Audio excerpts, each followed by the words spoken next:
Welcome to my YouTube channel.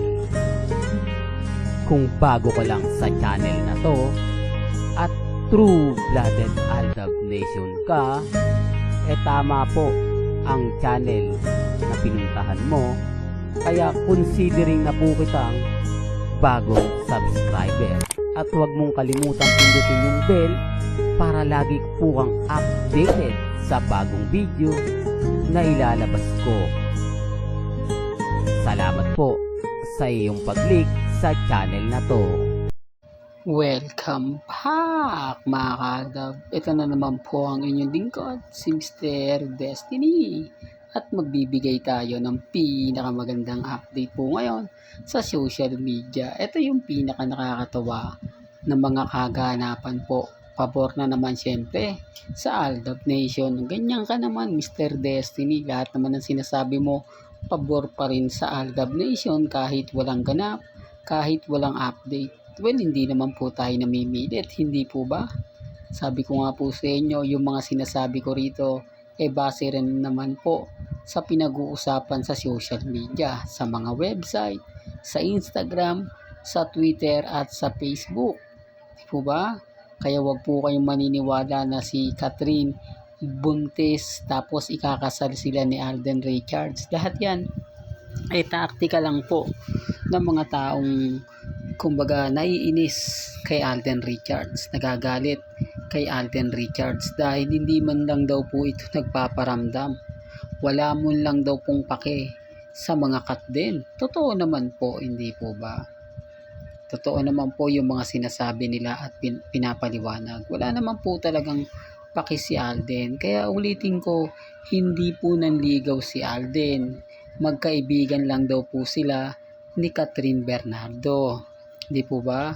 Malaking insulto at malaking sampal naman po kung sasabihin ni Alden Richards yun. Kung may relasyon sila ni Catherine Bernardo. Doon pa lang wagi na po ako Di po ba? At yung mga nangyayari po kay Mengay sa ibang bansa, sa Bangkok, Thailand, lahat po doon nangyari private lang. Hindi nyo nga po alam kung kailan dumating si Mengay sa airport sa Naiya. Hindi po katulad ng dati na updated po ang mga main fanatics o sabihin na natin mga main fanatics ng mga panahon na mga umaalis ng bansa si Maine Polkerson. Naging lang po ito, private simula po nung magkaroon na ng issue kay Congressman Arjo. Nung ikasal na po sila o kasal serye, naging komplikado na po yung galaw ni Mengay. Hindi na siya katulad ng dati, naging private na nga po pati ang pagpunta niya sa pamilya Mendoza sa Bulacan. Kapag weekend, talagang eksklusibong taguna. Yan base po sa mga Aldab fans sa Bulacan. At syempre sa mga taong nagmamahal din po kina Mengay at syempre kay Alden Richards. Kaya si Daddy Bay hindi na siya masyado active pagdating sa social media. Malaki nga po talaga yung pinagbago. Although sinasabi ng iba tumatanda na, diba? Pero okay lang naman po yun. Basta tayo, masaya po tayo. Makita Mengay at si Alden Richards. O ngayon, nakita nyo naman po yung mga komento sa Itbulaga. Ano nga sabi ko sa inyo? Kapag ka nanood kayo ng live sa YouTube, doon nyo lang po mapapansin, doon nyo lang po makikita kung ano nga po ba talaga yung totoo, kung ano nga po ba yung pinaka may init na nangyayari at nagaganap kay Maine Polkerson. Ngayong bumalik siya sa Itbulaga, ibang aura, ibang presensya ng mga viewers, di po ba, pati mga audience, iba-ibang komento, iba-ibang mga kumbaga sinasabi. O baka sabihin nyo, binayaran ko na naman yung mga nagko-comment na parehas yung opinion namin. Baka sabihin nyo, ikaw din yung Mr. Destiny yung nagre-react Ikaw din yung nagko-comment, mga dami account mo yan, mga mag-anak mo yan, kaibigan mo yan na sinasabi mong ganito i-comment nyo. Hindi naman po tayo siraulo, no? Hindi naman po tayo gaya ng iba. Sila na yung magpo-post, sila na rin yung magla-like, sila na rin yung magpapakalat, di po ba? Tapos gagamitin nila yung dummy account nila para i-share, etc. Sila na rin yung magko-comment, di po ba? Gawain po kasi nila yan. Kaya binabato po sa atin. Ang ibig kong sabihin o ang pinupunto natin, yung mga bagay-bagay nga po na mahirap nga po talagang ikwento.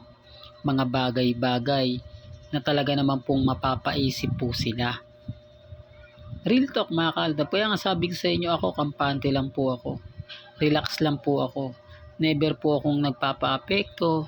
Never po tayo nagpapatalo sa mga sinasabi at pahayag po ng iilan. Pero andyan na yan Andyan na yung point na ganito, ganyan. Andyan yung point na, naku Mr. Destiny, wala nang Aldab, tapos na kayo. Si Mengay ganito, si Mengay ganun. Wala naman pong mga makikita kayo, mapapanood kayo na namasyal si Maine sa Bangkok, Thailand. Kumain sila ni Congressman Arjo ng mga exotic foods. Di po ba namasyal sila, nagbanding sila? Wala. Kaya nga sabi ko sa inyo, si Congressman Arjo parang walang paki kay Maine. Ganun din naman si Mengay, wala rin po siyang paki kay Congressman. Hindi nga po niya sinasamahan, gaya nga po ng medical mission sa Bahay Toro. Lalo na nga po dito sa Barangay Apollo Samson, na kung saan siya po yung congressman, na kung saan maraming botante. Di po ba?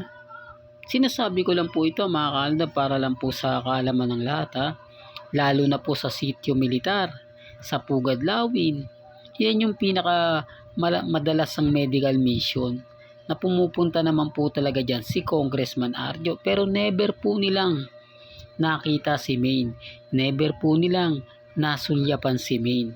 Tapos simbahan po sa Quezon City, sa Christ the King, never po nilang nakita si Mengay kasama si Congressman Arjo na nagsimba.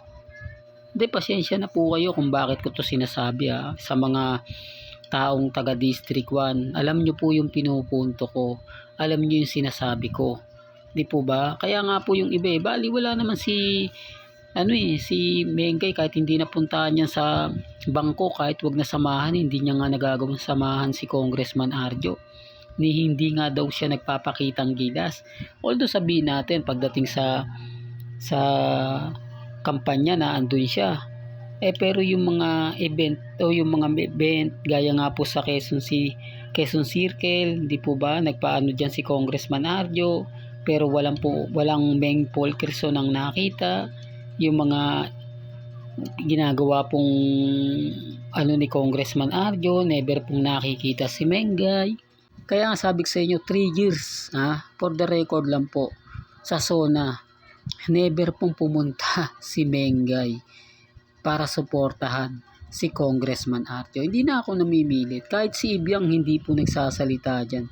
Kahit si Ibyang tiklop, di po ba? Tapos dun sa magkakaroon ng anak, di po ba 3 years for now?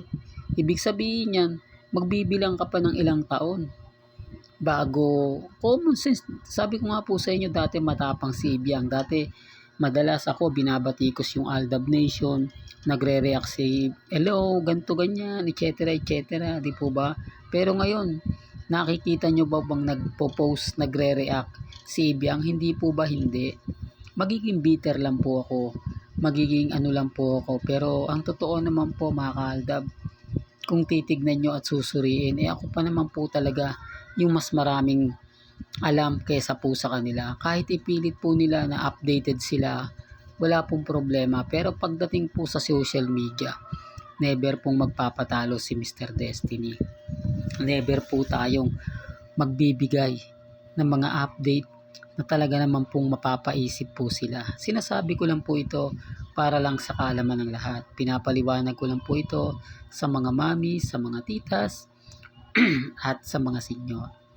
Kaya lagi lang po kayong tututok mga kaaldab. Hanggang dito na lang po ang ating latest updates. Kaya kung gusto nyo pa po ng pinaka-latest at sariwang update, tumutok lang po kayo dito po sa channel ni Mr. Destiny para updated po kayo sa mga bago at sa mga latest na i-upload po natin maya-maya lang. Hanggang sa muli, salamat po sa panonood at pakikinig.